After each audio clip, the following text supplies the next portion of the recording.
In 2001, archaeologists found what appears to be a fully engineered harbor system built 3,700 years ago in Louisiana. They filed to dig it up. The government buried the paperwork instead.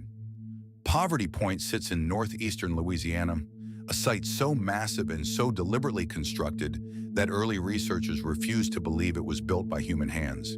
They assumed it was natural terrain. Aerial photography in the 1950s finally forced a reckoning. The concentric semicircular ridges, the massive earthen mounds, the geometric precision visible only from altitude, none of it was accidental. What stood here roughly 1,700 years before the birth of Christ was a monumental civic complex, built by a culture with no confirmed writing system, no metal tools, and no domesticated animals capable of load-bearing. The site became a UNESCO World Heritage location. It was celebrated as one of North America's great archaeological mysteries, and that celebration, it turns out, was very carefully managed. What they did not widely publicize was what a team from Louisiana State University found in the land surrounding the site. Beginning in the late 1990s, researchers conducting remote sensing surveys and ground-penetrating radar analysis identified something the official narrative had no room for. A network of linear, subsurface anomalies radiating outward from the Poverty Point complex toward what was once the ancient floodplain of the Arkansas River. The patterns were consistent, too consistent for geology. The anomalies suggested excavated channels, canals, connected to what the team identified as a series of basin-like depressions at the water's edge. In plain language, they had found the ghost of a harbor, not a fishing bank, not a flood channel. A designed, engineered system for moving goods and people by water. The implications were severe. Pre-Columbian North America is not supposed to contain hydraulic infrastructure at this scale or this age. The accepted framework holds that complex water engineering in the Americas emerged much later and much further south. A functioning harbor complex at Poverty Point, dated to the same occupation layer as the earthworks themselves, would place sophisticated civic engineering in North America roughly 3.5 millennia ago. It would force a complete reassessment of who these people were, how they organized labor, how they traded, and how far their influence reached. The LSU team knew what they had. In 2001, they submitted formal excavation permit applications to the Army Corps of Engineers, whose jurisdiction covers ground disturbance near navigable waterways and their historical tributaries. The application moved through initial review, then it stopped. The Army Corps returned documentation citing a reclassification of the review process under what was designated a confidential infrastructure assessment. No further explanation was made public. The category itself had no established precedent in archaeological permitting. Independent requests for clarification through federal records channels produced responses confirming only that the classification existed and that the underlying rationale was not subject to public disclosure. The excavation did not happen in 2001. It did not happen in 2005. More than a decade passed. The ground at Poverty Point stayed sealed, and the harbor stayed buried. And the question of why a prehistoric canal system required confidential infrastructure review was never officially answered.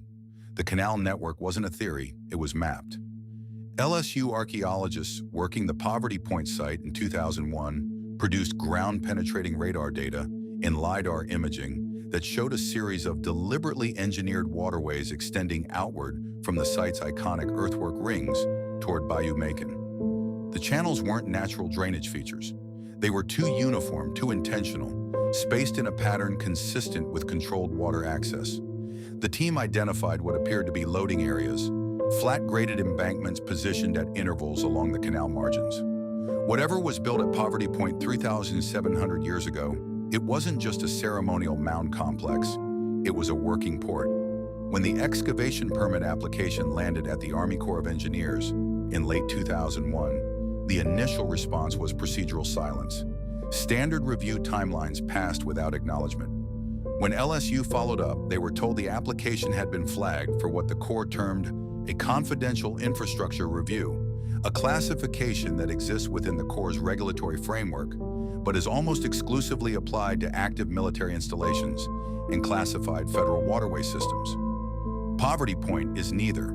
It is a registered UNESCO World Heritage Site sitting on Louisiana state land. The classification made no legal sense in context, and the Corps never explained why it applied.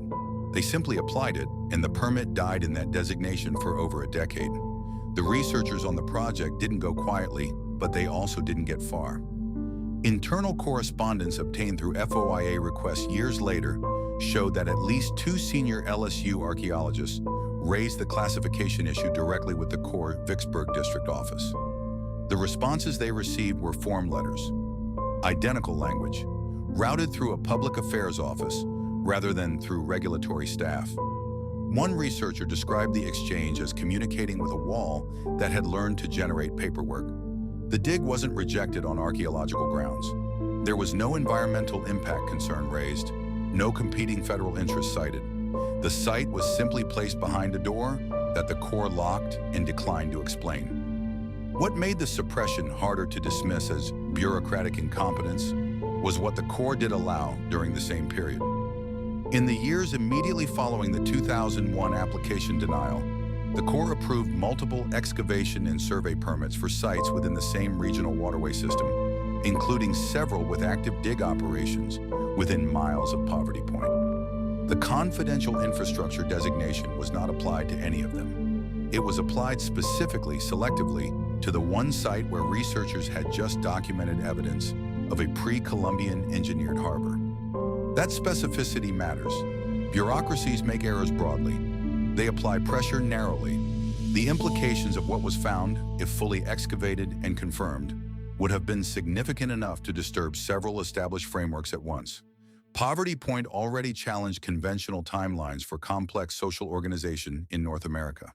A functioning harbor network attached to it would push that challenge further, raising questions about long-distance trade infrastructure, organized labor systems, and the scale of pre-Columbian commerce in the Mississippi corridor at a period when mainstream archaeology had placed nothing of that complexity in the region. Someone with institutional authority decided that those questions would wait.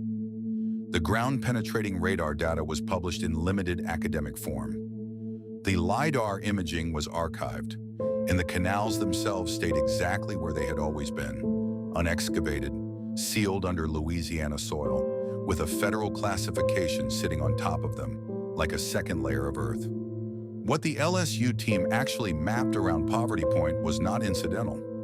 Ground-penetrating radar and aerial survey data revealed a structured network of canals radiating outward from the ceremonial mounds, with dock-like embankments positioned at intervals consistent with deliberate cargo management. This was not a people waiting across a swamp. This was infrastructure, a civilization operating 3,700 years ago in the lower Mississippi Valley had apparently solved the problem of moving bulk material across wetland terrain with the same logic that would later define the great port cities of the ancient world. The implications are severe. If confirmed through excavation, Poverty Point stops being a curiosity and becomes evidence of organized pre-Columbian economic activity on a scale that rewrites the accepted timeline of North American social complexity. That timeline has institutional defenders. It always has. The Army Corps of Engineers classified the permit review under confidential infrastructure assessment, a designation typically reserved for sensitive military or critical utility concerns. Not a Bronze Age earthwork site in northeastern Louisiana. No public explanation was issued. The LSU team's excavation plan sat in bureaucratic suspension for over a decade. By the time any meaningful review resumed, the original research window had closed, key personnel had moved on, and the momentum that drives serious archaeological inquiry had been quietly exhausted. That is how suppression works when it wants to look like paperwork. It does not confiscate evidence, it makes the evidence too expensive to reach. The question that remains is not whether the canal network exists. The survey data already answered that. The question is why confirming it officially was something they were not prepared to allow.